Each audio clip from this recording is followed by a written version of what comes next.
to the Orange Peel Podcast, where we peel back the covers on juicy hidden truths. As we journey through our Christian walk, we often find ourselves thrust into unusual or unconsidered marital situations for which there are no clear or easily discernible methods of managing.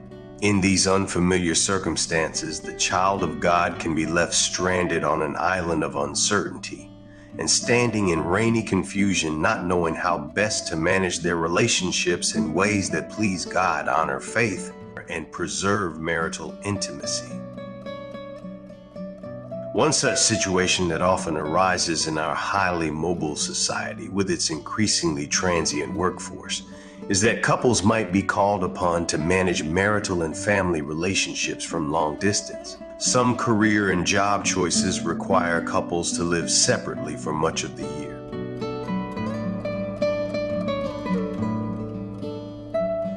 Forced job changes due to layoffs, ministerial callings, political appointments, couples working in different cities, and so on are common experiences today.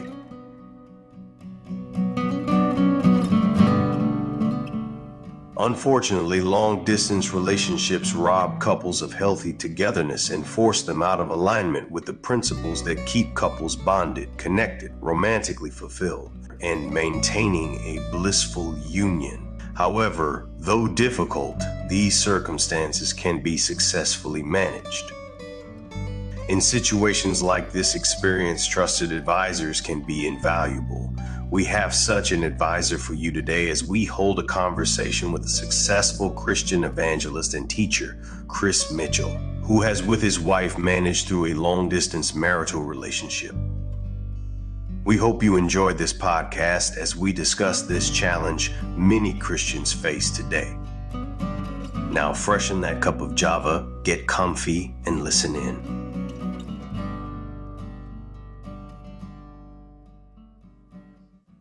Chris Mitchell, welcome to the Orange Peel Podcast. This is where we come to peel back the covers on juicy hidden truths. So I'm looking forward to doing that with you today, talking about a subject I don't frequently hear talked about, but one which Christians often face. And maybe between you and me, we can cast a hint or two out to help somebody. And that is the idea of Christians dealing with long-distance relationships. Thank you for having me, Brother Cloud. Very happy to do so. Now, let me say at the outset, there are long-distance relationships when you're dating, and then there are long-distance relationships after you're married.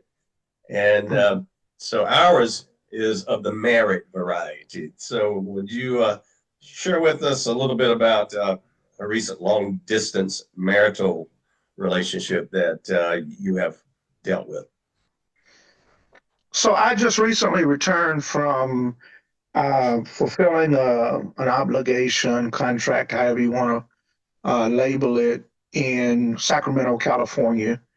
I was asked to go there to help the congregation there restructure.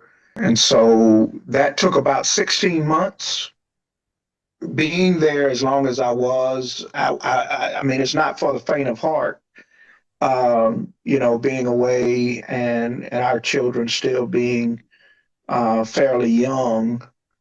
But we managed it, and God kept us. Once that contract, I believe, was finished, it was time to come on back home. Well, I know one thing, you're doing something right, because even being gone 16 months, I have great admiration for the love and affection I see between you and your family. And I think you have an especially warm relationship with your son. I mean, with both your kids.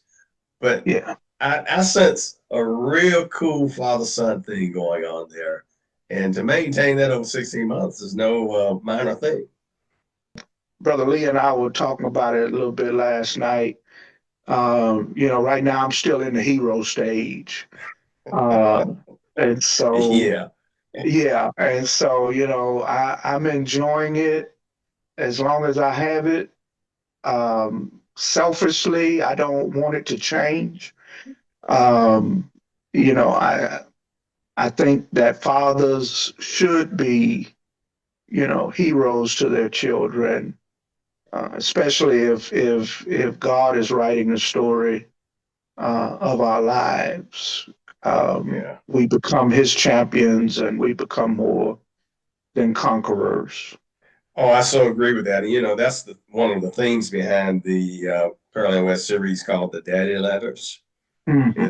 It's two fathers teaching their sons and daughters about life, about relationships, and so forth, and really performing that hero role to prepare them for the good and bad that's coming their way as they grow into adulthood and independence. So I Mhm. really like what you had to say there. So let me tell you a little bit about my experience. So I was caught between jobs. Only job I could find before the bill collectors decided to take everything was in another state.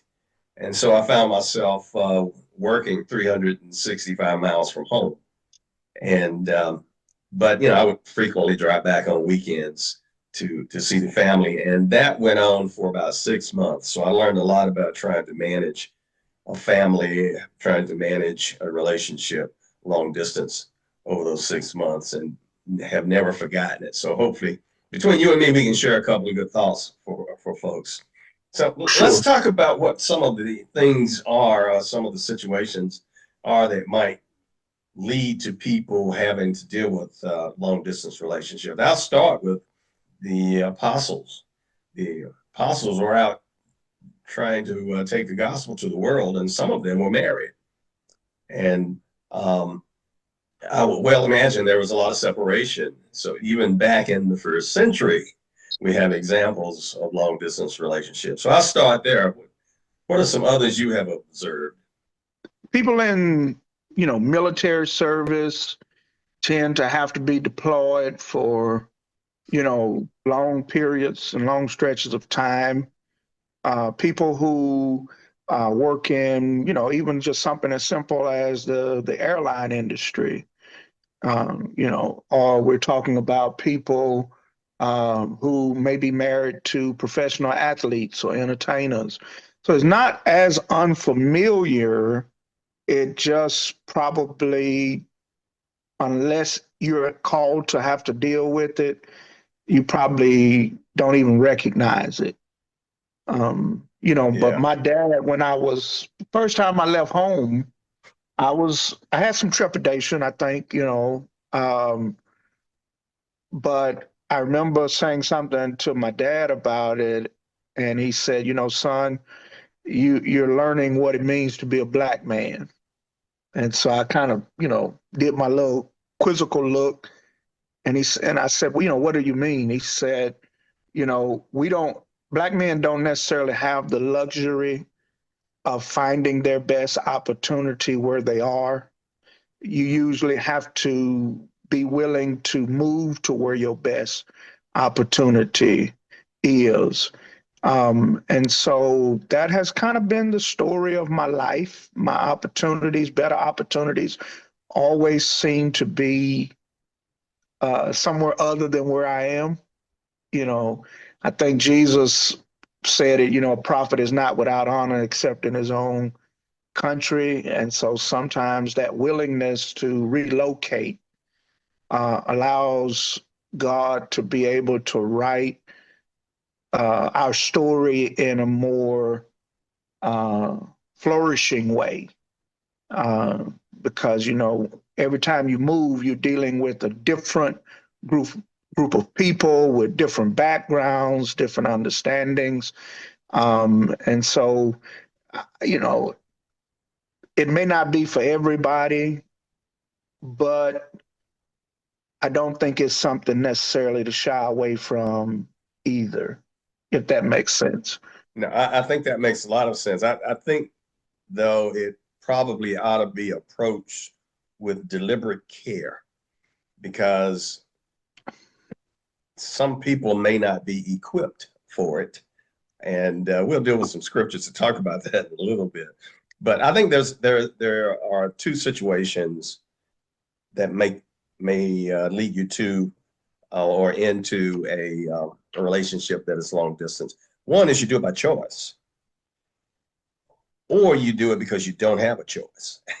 So kind of in our situation, we're talking about where you don't have a choice. But some people opt into those types of relationships. I've even heard people say, well, my wife and I get along better when we're not together. And so they I've intentionally heard that. create long distance relationships on Yeah, purpose. yeah. So, but anyway, we're gonna let everybody know that that's not why you and I were separated from our wives. We get along great with ours. So let's make sure that's on the record. Please. Um, but I'll throw out a couple of other things, a few other things. So incarceration is one. Yeah. Sometimes couples have the misfortune of being separated by legal issues and end up with one incarcerated. And I can think of a great person who dealt with that a lot. And that's Martin Luther King. The man stayed in jail.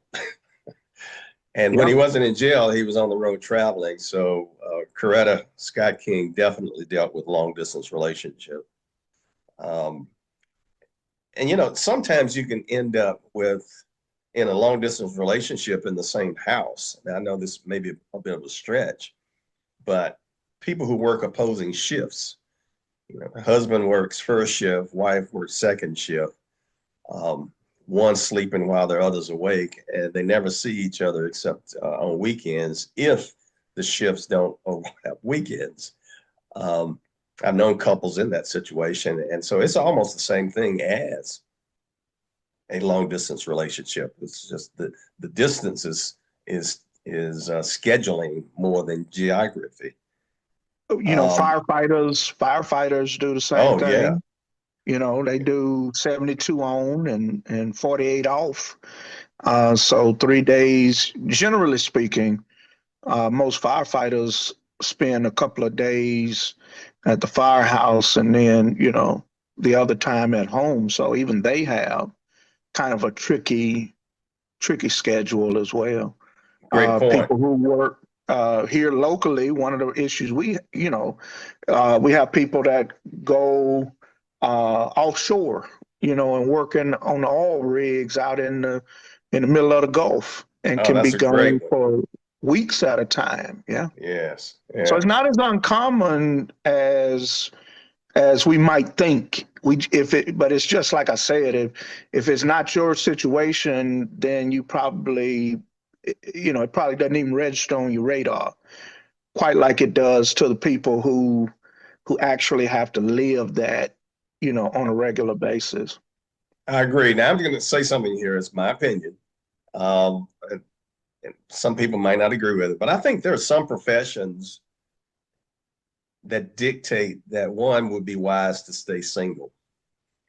And someone may say, well, you know, you don't have a right to say that. But then I go to the Apostle Paul, who said he wished that men would stay single like he was, and it was due to the persecution of the day, but also it was due to the distraction that marriage can be when you're trying to evangelize the world.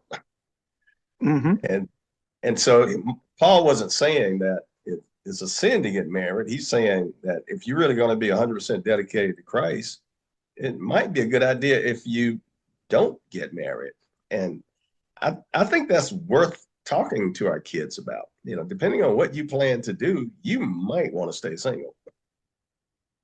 What's your opinion Yeah, on that?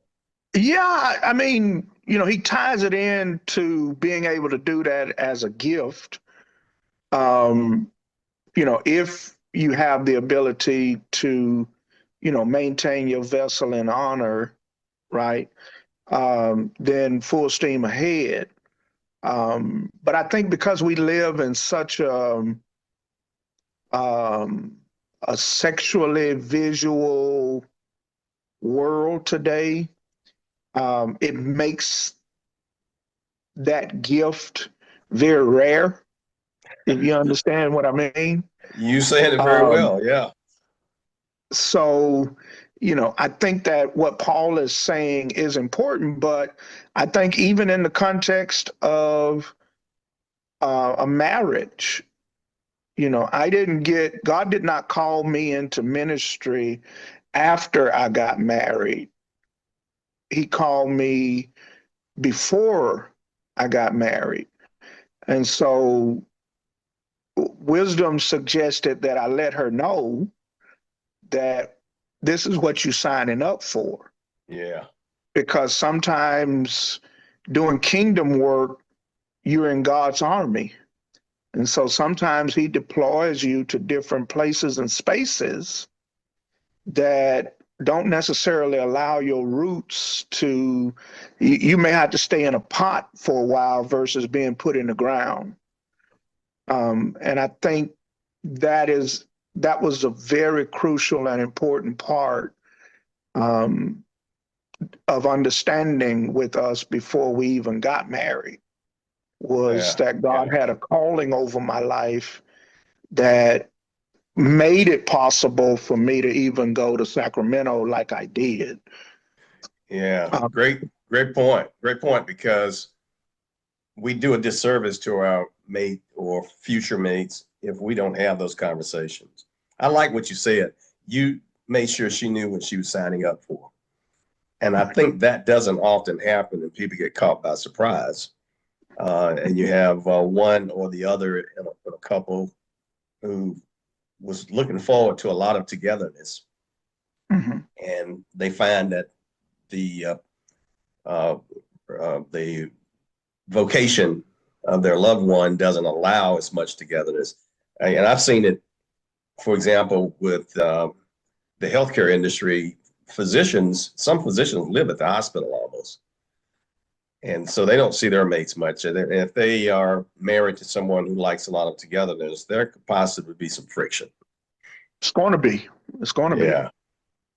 So I want to jump into some scriptures here that I think people may find interesting, that suggests that as much as possible, we ought to avoid long distance relationships. It doesn't mean that we might not often be called to them.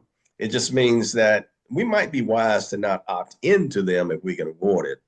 And one scripture I like is Deuteronomy 24:5, and it says, when a man is newly married, he shall not go out with the army or be liable for any public duty. He shall be free at home 1 year to be happy with his wife whom he has taken. Yeah, that's a good rule. I wish they'd had that going when I got married. But I think what that scripture implies is that togetherness is important, and especially early in the marriage. So it kind of suggests to me that maybe long distance relationships are more manageable by a mature couple than they are by a young couple. Any thoughts on that? I think that the cultural context of that, which I think is not necessarily a Jewish cultural dynamic as much as it is kind of a brotherhood of man cultural component, if you understand what I mean when I say that. It is spoken to the Jewish culture, but it's a rule that applies to all, and that is there is a bonding process that has, so that you can, I believe, minimize a lot of the insecurity that can arise. Had my wife been consumed with ideas of my faithfulness while I was out of her presence, right? That insecurity, that was happening or not, it would become burdensome to the relationship. And so I probably would not have done that year 1, 2, 3, 4, 5, right?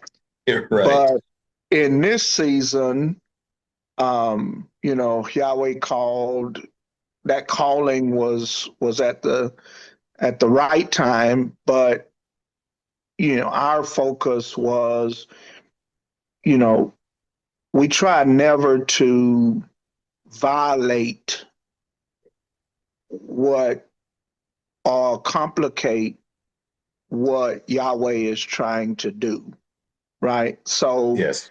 David becomes irresponsible, on purpose. Yep. when he's supposed to be in purpose. You know, he's supposed to be out leading the armies of God, Right. but he strategically stays home Yeah. so that he can execute his plan Yeah. with Accidentally Bathsheba. on purpose, right? Right. And so to me, he violates, you know, allows his humanity to violate his spiritual duty.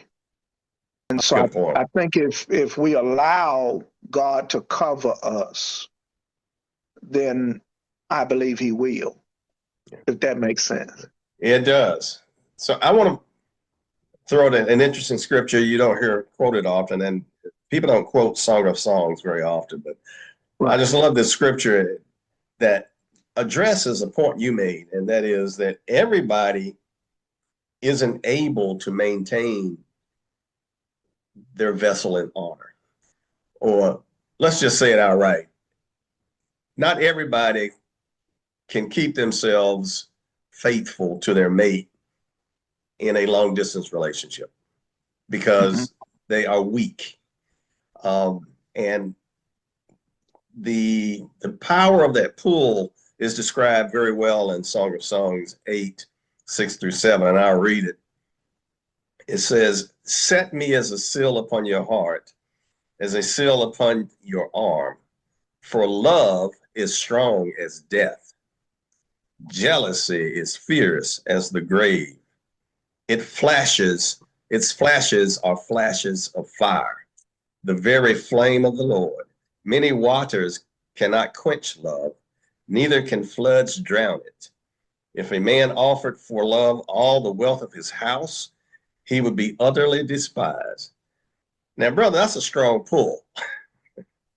And not everybody is prepared to deal with that level of temptation, if you will.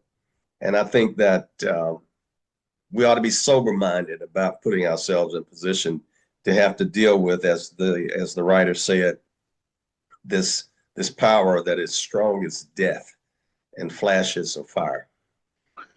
Yeah, you know, when Yahweh talks to Cain, you know, he says to him, "If you do well, would you not be accepted? But if not, your adversary is crouched on the other side of the door." Now, what he's saying is if you open that door, whatever's out there is coming in. But I think all of us stand with at a closed door. Whether or not we open the door and allow what's on the other side to come in is, I think, goes toward maturity. I think it's a part of devotion, you know, how devoted you want to be. But, you know, I've lived long enough to know that not every person that cheated on their spouse was a you know, a sexually perverse person, right? But all of them, whether they just got caught up or this is what they do, they opened that door. Yeah, well Yeah. said. Yeah. And so for me, you know, and for my wife, I think the success was centered around, you know, there were just some days I did not go out to eat, even if I wanted to, because I felt like being public and seeing beautiful women could potentially cause me to twist that doorknob and open that door. So some days I stayed home, but it was always on purpose and intentional, you know. You know, it what you're saying is just very, very powerful and vulnerable on your part to say that. But important for that type of thing to be said, because what God gives us is self-knowledge. And when Mhm. you know yourself, you don't put yourself in compromising situations. A good friend of mine in the ministry said he would never counsel a woman without his wife present. And so those are just measures that make common sense depending upon who you are and where you are, I think. And that's kind of what you're talking about. Not every leader can abide by that rule, because not every leader has the kind of wife that can hold her water. Does that make sense? That makes sense. Yep. So in other words, what I'm saying is, now my wife is not that way. Thank God for that. But I also have adopted a rule that counseling for me is an optional offering, it's not obligatory for me. I'm not obligated to counsel anyone, because I'm not going to assume that in every session I'm qualified to give that person the best advice, right? So Right. what that allows me to be able to do is, if I think a woman is being disingenuous, wanting counseling for a different end, I don't have a problem being able to say, no, I'm not going to be able to counsel you, but I'll refer you to someone who can. And usually if the person really wants the counseling, they jump at the opportunity. Yes. Right? Yeah. But if you start saying, no, Brother Mitchell, I just wanted it to be you, then I'm going to ask why. Yeah, I think that's wise. Appreciate you sharing that. I want to go to the scripture again, 1 Corinthians 7, around verse 5. It says, do not deprive one another, except perhaps by agreement for a limited time, that you may devote yourselves to prayer, but then come together again so that Satan may not tempt you because of your lack of self-control. Well, that really underwrites everything we just said. And what we're basically saying is that anybody can end up twisting that doorknob. We all have the potential to twist that doorknob, and that we should take measures like maintaining good relationships with our wives and not staying separate from them any more than necessary, so that the flesh doesn't overcome us. I go back to the story of David often. I know he's the poster child for messing up in that area. Here's a man after God's own heart who committed an egregious sin, and opened the door that you wouldn't think a man of such character would open. So that says to the rest of us, you are also vulnerable, so you should take measures and be careful when you find yourselves in situations where you're weakened, because Satan shows up when you're weak. He doesn't show up when you're at your best. He shows up when you're weak. When you asked me about this conversation that we were going to have, when you referenced 1 Corinthians 7, you gave me a perspective that is uncommon with this text, because usually we look at the need for the separation because there's disagreements going on. And so we need this separation so we can, calm back down and come back together. But as it related to long distance relationships, as I got to, kind of meditating on that, I do think that there are nuances in there in that text that deal exactly with, whatever decision a couple comes up with, to need the space. Now, God did something interesting with me in Sacramento. Um, Me and my wife, we're here in Houston and we don't have, family, blood family here. And so we have always been very particular about where our children are, and who's got their hands on our children. And so we didn't have a lot of places to leave our kids so that Shalon and I could go to dinner or this, that, and the other. A couple of times we did, we almost scarfed down our whole meal to hurry up and get back to the house, you know, and so we could relieve the people who were babysitting for us. And so our marriage our relationship has really been interwoven with these two children that God gave us. And so, you know how that rigor can be, and that disconnect can kind of it naturally presents itself, right? But being away, I saw something else happening, which was he was reestablishing my need for my relationship.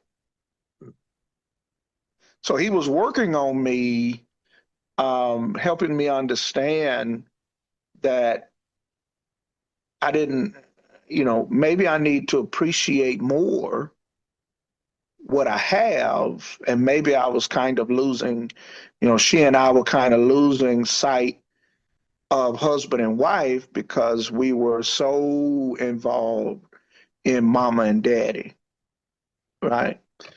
So it gave us a bit of a reset, right?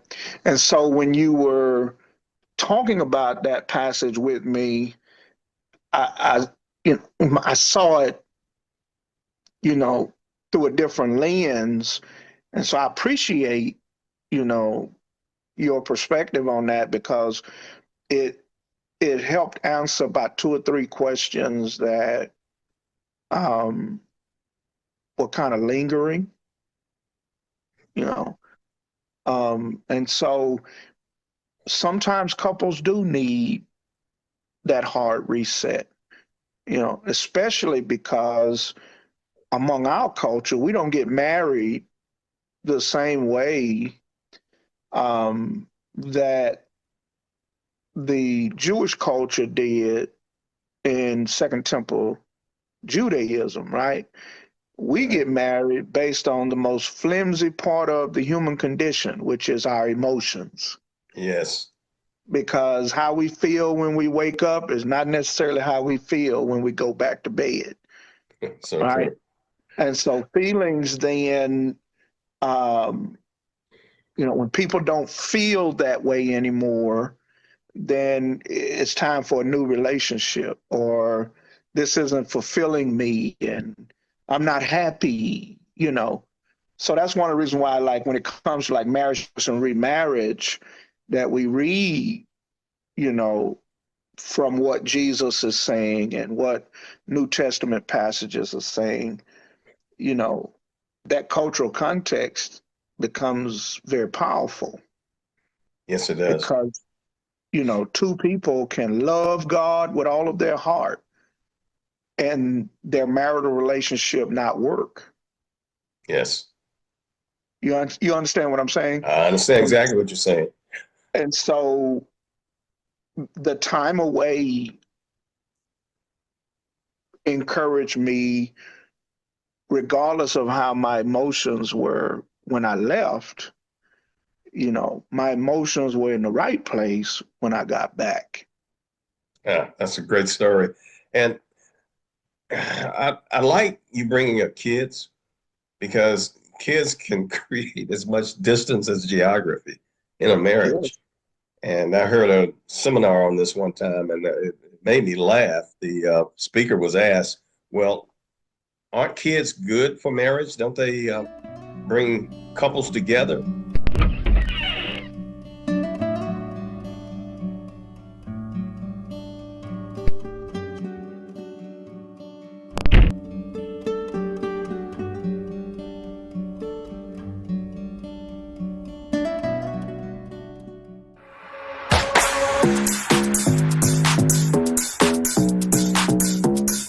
Apple pie is